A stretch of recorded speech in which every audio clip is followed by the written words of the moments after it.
Your Excellency, the President of the Republic of Kenya and Commander-in-Chief of the Kenya Defence Forces, and all the members of your government who have joined us here today, the Chief of the Defence Forces of our country in Kenya, and all those who help you in the military command,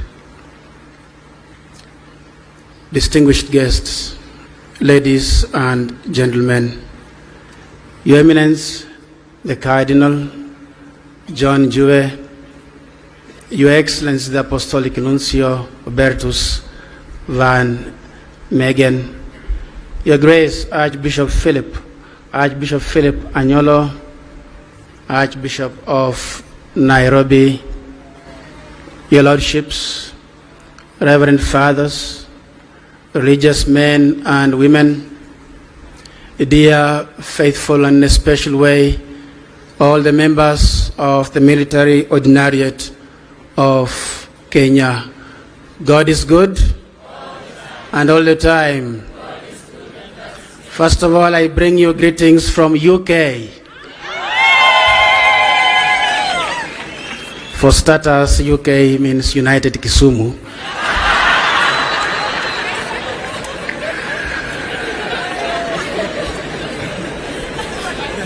I'm very happy to be here today, and indeed the entire Conference of Catholic Bishops is happy to be here today.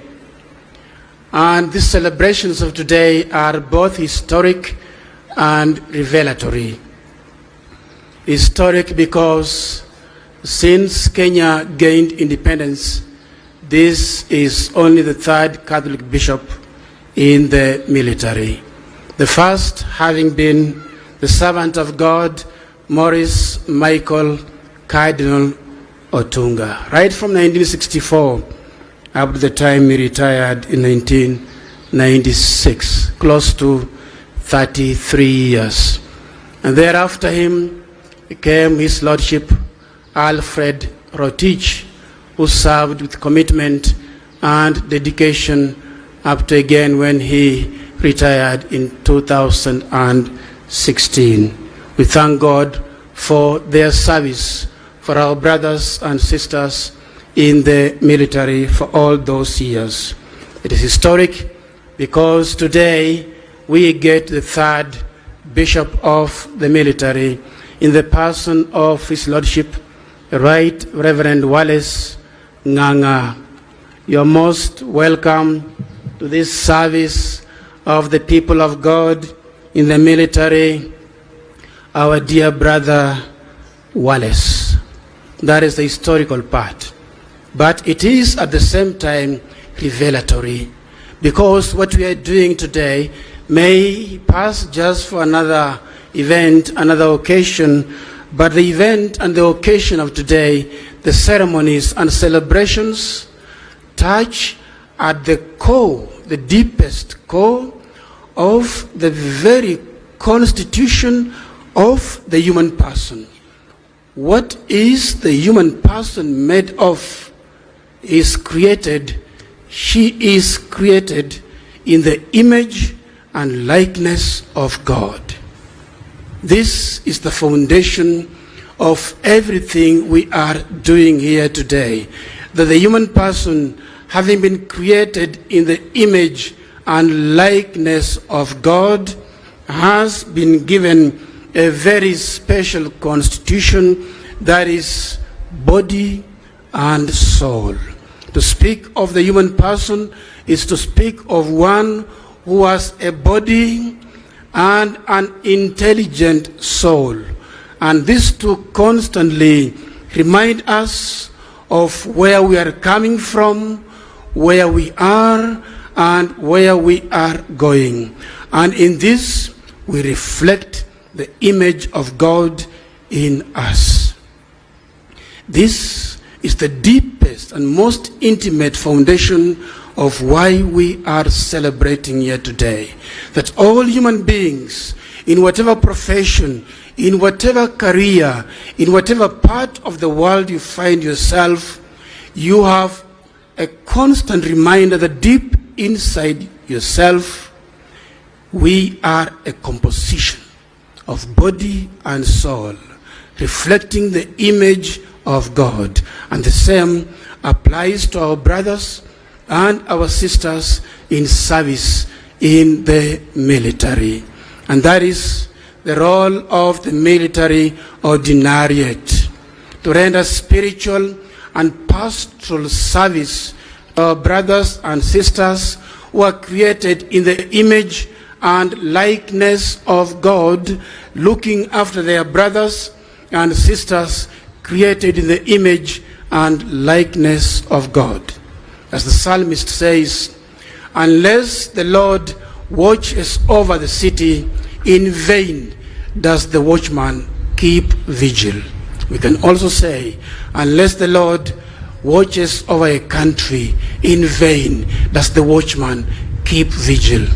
Unless the Lord watches over Kenya, in vain do we keep vigil.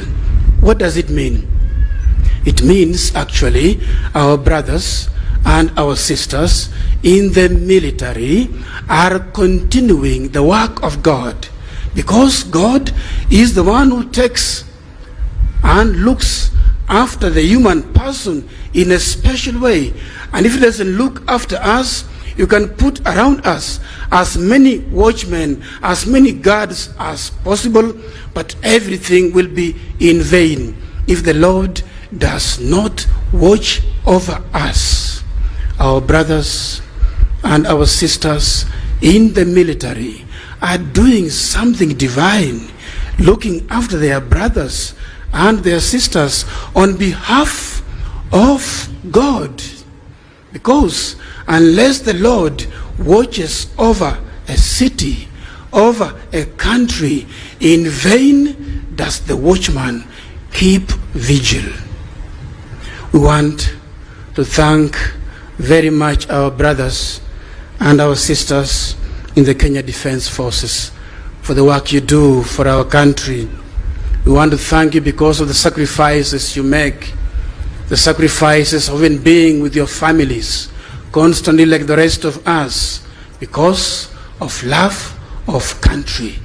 But you love your country because behind it, God loves your country.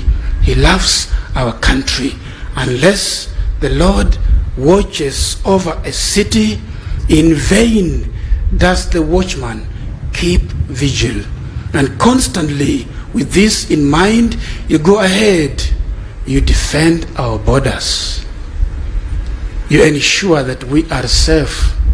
And on our part, we render the service that we can give, pastoral and spiritual care, constantly accompanying you to be aware of the image of God in which you are created, and the image of God in which the people you look after are created.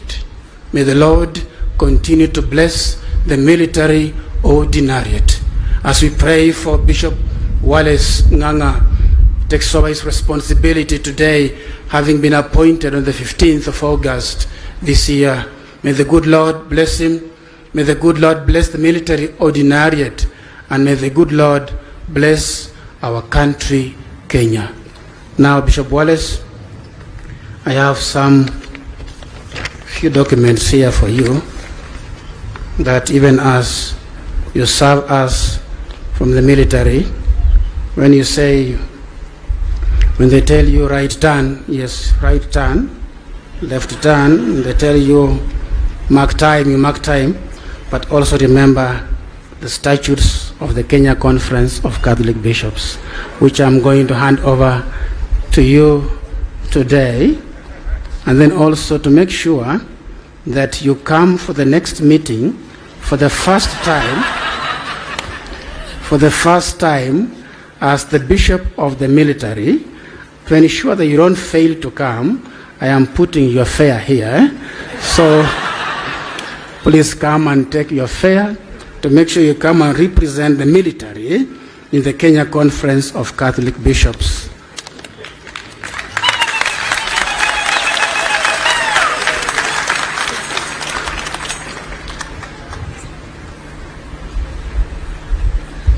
Thank you very much. And those few remarks, now allow me, I would like to invite His Excellency the Nuncio to make a few remarks. Your Excellency, welcome.